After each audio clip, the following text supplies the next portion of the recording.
because I know the data, and I know that Black Americans have been voting for the Democratic Party for the last few decades since the 60s, and we are facing zero median wealth by 2053.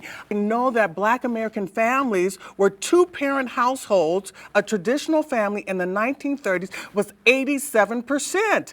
In the 1960s, we went down to 65% when LBJ delivered his speech at Howard University. We are now at 25 to 30% two-parent households. I think that is absolutely the degradation of Black men who have not had, not upheld perhaps some of their responsibilities.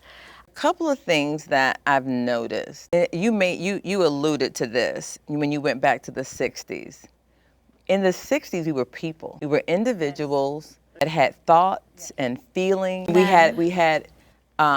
But there was freedom that was stewarded with accountability and responsibility. And now, if you listen, even with the prompts that were provided, everything is based on a label. You're a Democrat, you're a conservative, you're Black, you're white, you're gay, you're this. I may not agree with homosexuality and lesbianism, but if you bake good biscuits and you're a cool person, can we be friends? When you're 90 years old or 80 years old, if you get cancer, nobody's going to give a rat's behind who you slept with. It's an earth suit, it's a feeling, but you're more than that. We are more than that. We are more than that.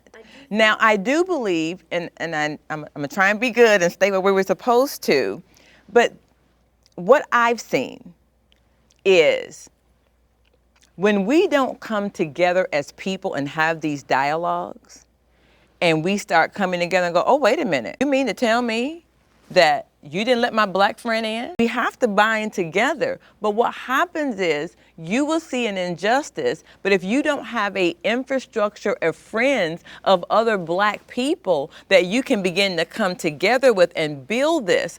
I remember that we all have had stories where we've been rejected because of our color in the 90s. And I called my white girlfriend crying because the white lady called the realtor company and said, we just got her just sold card, but my husband won't allow me to work with her because she's Black.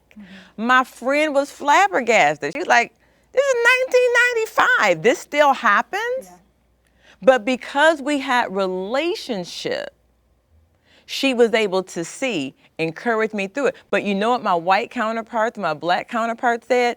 Oh, well, that happens to us all. You know, just give it to somebody else. No, no, no. We need to say, you know what? We don't want your business. I think living nowadays, if you have eyes to see and ears to hear, you can see what's happening